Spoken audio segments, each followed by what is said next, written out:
20 years ago, if you said to colleagues you were popping out for street food, they'd probably think you were going for fish and chips or a burger, or maybe if you were being healthy, you'd have a salad with your kebab. Because back then, the concept of street food didn't really exist in the UK. Now when you leave the office, there's a whole host of authentic, homemade dishes from right round the culinary planet.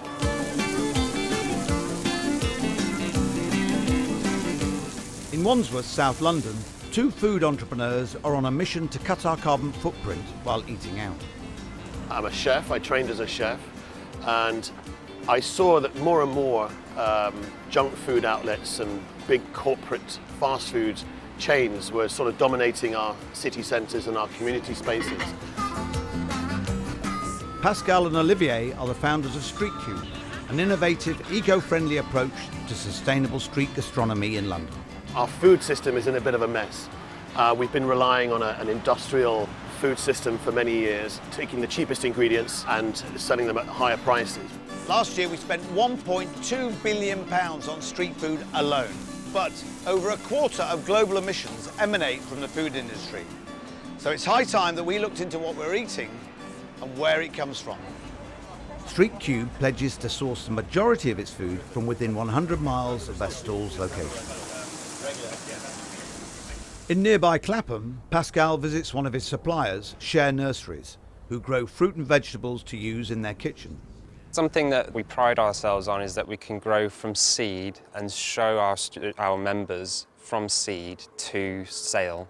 Some of the food that we produce on site will either be used by Share Kitchen here in Clapham Junction, or we're able to provide any excess over to Street Cube. Here, Share Nurseries is within half a mile from the Street Cube kitchen, so we can pick something in the morning and eat it for lunch. That's retained all of its nutrition and freshness.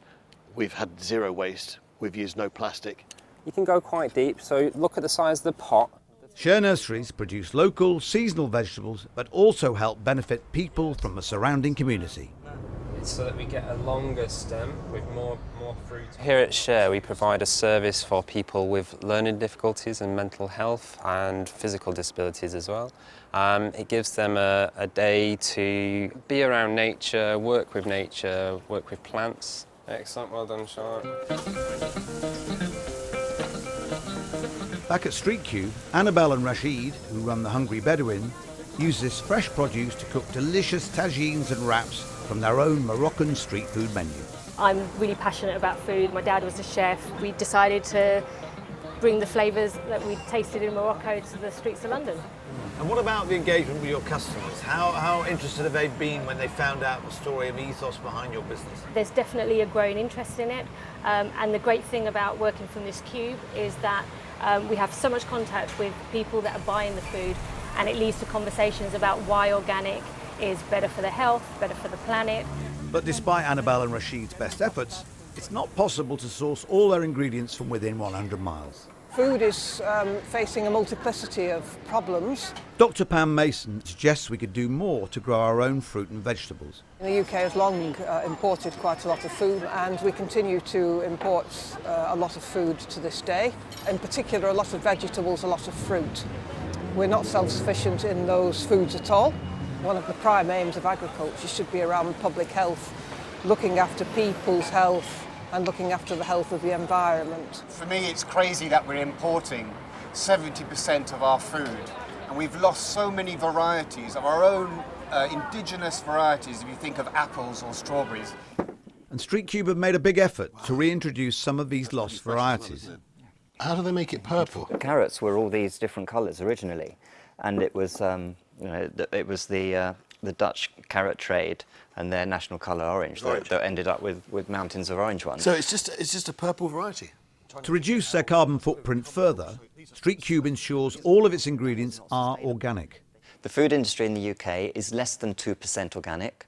A lot of that is dairy, so a small part of it is fresh fruit and vegetables. It's very embryonic, and it really, really needs to be a lot bigger. Pascal sources the rest of his ingredients from Dean Jenkins, who runs Choice Organics in Hounslow. Dean has a stark warning about the impact of non-organic food on the environment.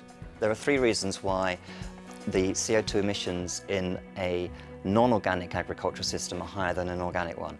Firstly, the chemicals used have to be produced. Secondly, the application of those chemicals releases more CO2. Lastly, the effect of those chemicals on the soil is to degrade it. When it's a dead soil, the CO2 is released. There is 3 times as much CO2 in the soil as there is in the air.